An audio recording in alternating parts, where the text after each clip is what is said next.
G'day folks, Ben from Snows here today with the Oklahoma Joe's Rambler Tabletop Charcoal Grill. Hit it.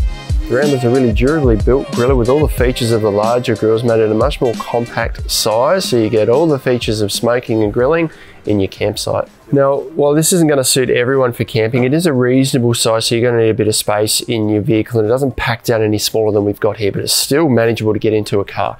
It weighs 22 kilos. Everything here weighs 22 kilos. Dimensions wise, from the end handle to end handle here, it's about 68 centimeters. Depth from the side end of the handle on the front to the back of the brackets here is about 50 centimeters. And height from the base up to the top of the chimney here, to the top of that bolt, is about 55 centimeters. Now the body of the griller is a painted heavy gauge steel, so this is all painted heavy gauge steel through the top, the legs, the handles here, all of this is a painted heavy gauge steel, and it is really durable. It's not a flexible steel. Some of the smaller gas stoves and things that you'll see can flex a bit. This is a really durable stiff steel, hence why it weighs about 22 kilos for all of this. Now there is a few components that aren't steel. This handle on the front here has got a rubber feel to it, so it's a grippy handle. The little logo on the front must be some sort of heat-proof plastic, because that doesn't melt, obviously, or won't melt when you use it.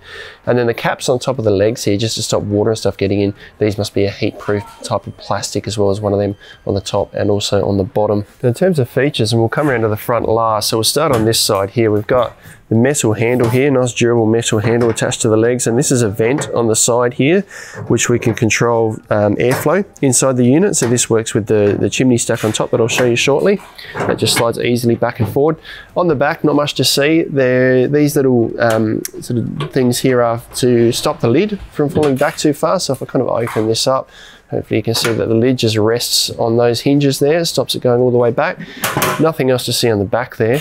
On the other end, same as the other end of the grill, but it doesn't have the vent on the side here. It's just a fixed or flat side with a handle on the top there. And then coming around to the front where things are much more interesting, we'll start at the bottom. You've got tucked in down here, and this is all the same heavy gauge steel, a little ash tray, or catches all the ash as it's cooked. There is a little catch underneath here to stop it from falling out when it's in transport. So you've got to lift it up and pull it out. You slide that right out. You can see there's a little hole here and a little catch on the bottom here. That's designed just to stop it sliding out when it's in transport. Above that, this is just a display sticker that's on here now, but that's all just steel there. Above that, the lid, the handle on the front here, nice big heavy duty handle. The logo with a serial number of each grill on there. A temperature gauge, this is a professional temperature gauge. It's got glow in the dark elements on it, so you can see it at night. You probably can't quite see it in the camera there at the moment, but gives an accurate reading of the temperature. And then your little smokestack on the top here, which has got a little spring mounted adjustable kind of catch on there. So you use this in combination with that grill that we saw on the side to get airflow through the unit. You can control how much smoke is in there depending on what you're cooking. Now if we have a look inside the unit, starting with some dimensions, we've got 44 centimeters in length by 32 centimeters in depth of cooking space here, and about 20 centimeters in height from the bottom of the lid here to the highest point. If you're really pushing the limits of how much height you need inside the grill, just be aware that the little chimney or the smokestack does stick down a little bit into this space, as does the temperature gauge here sticks down a little bit, but you're still going to fit a pretty big chunk of meat in here. And if you've got it full to the top there, then you're feeding a lot of people. Now moving down to the grill here, these are a cast iron grill. There's two sections in here, and you get this little tool here that you can use to remove the grill. So this just tucks inside one of the grill sort of gaps in the grill there, and you can lift the grill up without needing to touch it. So if it is hot, you can take this out and put it aside so that you can adjust or refill the charcoal and things inside there. So I'll remove both of these in a moment so I can show you inside. So inside you've got this tray that is suspended in here. This is a steel tray as well. So this is where we put the briquettes or the charcoal or whatever it is you're using to cook or smoke or whatever you're doing inside the unit here. Now this is adjustable up and down. I'm just going to put one of these back in briefly to show you the height. So at the highest point here, you've got just over 6 centimeters of clearance here, so a good amount of space for hot briquettes and that sort of thing, but not a big chunk of timber or large chunks of charcoal. Now you can adjust this up and down with these handles on the side here. There's 3 adjustment points. At the moment it's on the highest one. To adjust it, you lift this up, push this back in and down, so we've got a second adjustment point there and then a third adjustment point there as well.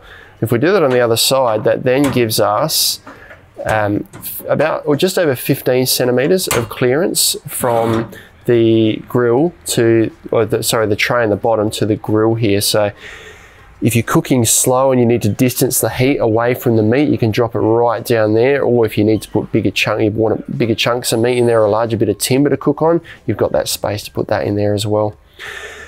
Now, removing this tray to empty it is not necessarily required. You can just leave that suspended in there and just brush the ash through the holes in the bottom, and then clean the ash out by removing this tray here.